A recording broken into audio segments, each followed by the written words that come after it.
ರಾಜ್ಯ ಸರ್ಕಾರದ ಮಹತ್ವದ ಯೋಜನೆಗಳೆಂದರೆ ಅದು ಗ್ಯಾರಂಟಿ. ಈ ಬಾರಿಯ ಬಜೆಟ್ನಲ್ಲಿಯೂ ಕೂಡ ಪಂಚ ಗ್ಯಾರಂಟಿಗಳಿಗೆ ಒತ್ತು ನೀಡಲಾಗಿದೆ. 5 ಗ್ಯಾರಂಟಿಗಳಿಗೂ ಕೂಡ ಸರ್ಕಾರ ಇಷ್ಟೊಂದು ಅನುದಾನವನ್ನು ಮೀಸಲಿಟ್ಟಿದೆ. ಜೊತೆಗೆ ಅಭಿವೃದ್ಧಿಗೂ ಕೂಡ ಒತ್ತು ನೀಡಿದೆ.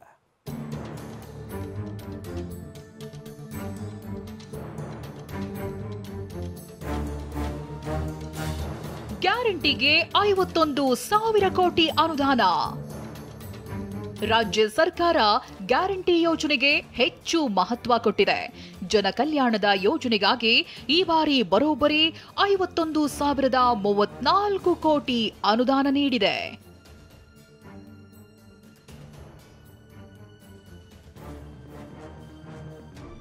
₹1,22,00,000 ಮಹಿಳೆಯರ ಖಾತೆಗೆ ತಿಂಗಳಿಗೆ 2,000 ರೂಪಾಯಿ ನೀಡಲಾಗುತ್ತಿದ್ದು, ಪ್ರಸಕ್ತ ವರ್ಷ 28,608 ಕೋಟಿ ಹಂಚಿಕೆ ಮಾಡಲಾಗಿದೆ.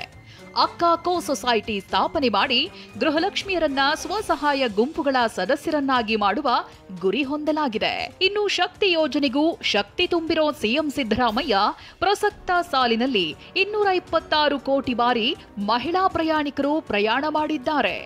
ಈ ವರ್ಷ 5,300 ಕೋಟಿ ಮೀಸಲಿಡುವುದಾಗಿ ಸಿಎಂ ಸಿದ್ದರಾಮಯ್ಯ ಘೋಷಿಸಿದ್ದಾರೆ. ಇನ್ನು ಗೃಹಜ್ಯೋತಿಗೆ 10,100 ಕೋಟಿ, ಯುವ ನಿಧಿಗೆ 286 ಕೋಟಿ ರೂಪಾಯಿ ವರ್ಗಾವಣೆ ಮಾಡಲಾಗಿದೆ.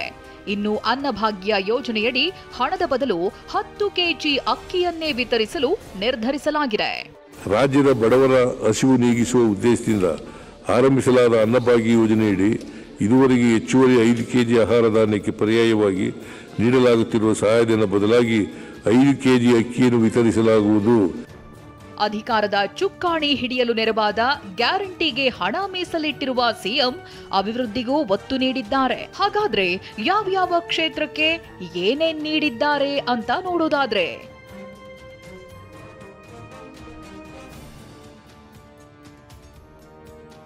ಕೃಷಿ ಕ್ಷೇತ್ರಕ್ಕೆ ಭರ್ಜರಿ ನೀರಾವರಿ ಮಾಡಿರೋ ಸಿಎಂ ಸಿದ್ದರಾಮಯ್ಯ ಕೃಷಿ ಮತ್ತು ತೋಟಗಾರಿಕೆಗೆ 7,145 ಕೋಟಿ ನೀಡಿದ್ದಾರೆ.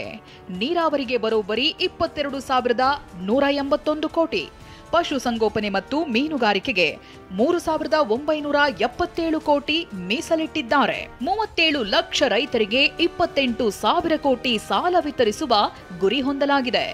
ಕೃಷಿ ಯಾಂತ್ರೀಕರಣಗೊಳಿಸಿ 50,000 ರೈತರಿಗೆ ಸಹಾಯಧನ ಒದಗಿಸಲು 428 ಕೋಟಿ ತೆಗೆದಿಟ್ಟಿದ್ದಾರೆ. ಹನಿ ನೀರಾವರಿಗೆ 44 ಕೋಟಿ, ತೊಗರಿ ಉತ್ತೇಜನಕ್ಕೆ 88 ಕೋಟಿ, ಜೊತೆಗೆ ಕ್ವಿಂಟಲ್ಗೆ 450 ರೂಪಾಯಿಗಳಂತೆ 138 ಕೋಟಿ ಪ್ರೋತ್ಸಾಹ ಧನ ನೀಡಲು ಸರ್ಕಾರ ನಿರ್ಧರಿಸಿದೆ. ಹಾಗೆಯೇ 6,000 ಕಿರು ಆಹಾರ ಸಂಸ್ಕರಣಾ ಘಟಕ, 12,000 ಕೃಷಿ ಹೊಂಡ ನಿರ್ಮಾಣ ಮಾಡುವುದಾಗಿ ಸರ್ಕಾರ ಘೋಷಿಸಿದೆ. ಹಾಗೆಯೇ 20 ಕೋಟಿ ವೆಚ್ಚದಲ್ಲಿ ಸಾವಯವ ಮತ್ತು ಸಿರಿಧಾನ್ಯ ಹಬ್ ಸ್ಥಾಪಿಸಿ ಜೋಯಿಡಾ ತಾಲೂಕನ್ನ ಸಾವಯವ ತಾಲೂಕು ಮತ್ತು ಮುದ್ದೇಬಿಹಾಳದಲ್ಲಿ ಕೃಷಿ ಸಂಶೋಧನಾ ಕೇಂದ್ರ ತೆರೆಯಲು ನಿರ್ಧರಿಸಲಾಗಿದೆ. ಮಂಡ್ಯ ಕೃಷಿ ವಿವಿಗೆ 25 ಕೋಟಿ ಒದಗಿಸಲು ನಿರ್ಧರಿಸಲಾಗಿದೆ. ಅಲ್ಲದೆ ನೀರಾವರಿಗೆ ಹಣ ಒದಗಿಸಿರೋ ಸಿಎಂ ಭದ್ರಾ ಮೇಲ್ದಂಡೆ ಯೋಜನೆ ಪೂರ್ಣಕ್ಕೆ ಅನುದಾನ, ಕೃಷ್ಣಾ ಮೇಲ್ದಂಡೆ ಯೋಜನೆ 3ನೇ ಹಂತದಲ್ಲಿ ಭೂಸ್ವಾಧೀನ, ಮೇಕೆದಾಟು ಯೋಜನೆಗೆ ಜಮೀನುಗಳ ಸರ್ವೆ ಕಾರ್ಯ ನಡೆಸಲು ಉದ್ದೇಶಿಸಲಾಗಿದೆ. ಹಾಗೆಯೇ ಕೇಂದ್ರದ ಅನುಮತಿ ಸಿಕ್ಕ ಬಳಿಕ ಕಳಸಾ ಬಂಡೂರಿ ಯೋಜನೆ ಆರಂಭಿಸಲಾಗುತ್ತೆ.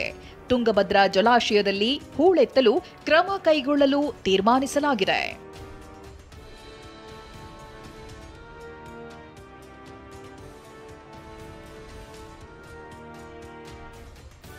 ಆರೋಗ್ಯ ಮತ್ತು ಕುಟುಂಬ ಕಲ್ಯಾಣ ಇಲಾಖೆಗೆ 17,475 ಕೋಟಿ ಮೀಸಲಿಡಲಾಗಿದೆ. ಬೆಂಗಳೂರು ಉತ್ತರ ತಾಲೂಕಿನಲ್ಲಿ 150 ಕೋಟಿ ವೆಚ್ಚದಲ್ಲಿ 200 ಹಾಸಿಗೆಯ ಆಸ್ಪತ್ರೆ ತೆರೆಯುವ ಗುರಿ ಹೊಂದಲಾಗಿದೆ. ಹಾಗೆಯೇ 10 ನೂತನ ತಾಲೂಕುಗಳಲ್ಲಿ ಸಮುದಾಯ ಆರೋಗ್ಯ ಕೇಂದ್ರ, 8 ತಾಲೂಕು ಆಸ್ಪತ್ರೆಗಳ ನವೀಕರಣಕ್ಕೆ 650 ಕೋಟಿ ಮೀಸಲಿಡಲಾಗಿದೆ. ಇನ್ನು ಪುತ್ತೂರಿನಲ್ಲಿ ಹೊಸ ವೈದ್ಯಕೀಯ ಕಾಲೇಜ್ ನಿರ್ಮಾಣಕ್ಕಾಗಿ ತಾಲೂಕು ಆಸ್ಪತ್ರೆಯನ್ನ ಮೇಲ್ದರ್ಜೆಗೇರಿಸಲಾಗುತ್ತೆ. ಮೊಳಕಾಲ್ಮೂರಲ್ಲಿ 200 ಮತ್ತು ವಿರಾಜಪೇಟೆಯಲ್ಲಿ 400 ಹಾಸಿಗೆಯ ಆಸ್ಪತ್ರೆ ತೆರೆಯಲಾಗುತ್ತೆ. ಗರ್ಭಕಂಠದ ಕ್ಯಾನ್ಸರ್ ತಡೆಗಟ್ಟಲು 14 ವರ್ಷದ ಹೆಣ್ಣು ಮಕ್ಕಳಿಗೆ HPV ಲಸಿಕೆ ವಿತರಿಸಲು ನಿರ್ಧರಿಸಲಾಗಿದೆ. ಜನಪ್ರಿಯ ಬಜೆಟ್ಗಳ ಸರದಾರ ಸಿದ್ದರಾಮಯ್ಯ ಇರೋದನ್ನ ಉಳಿಸಿಕೊಂಡು ಕೊಡೋದನ್ನ ಕೊಟ್ಟು ಆರ್ಥಿಕ ಸಮತೋಲನ ಮಾಡಿದ್ದಾರೆ. Bureau report ಟಿವಿ9.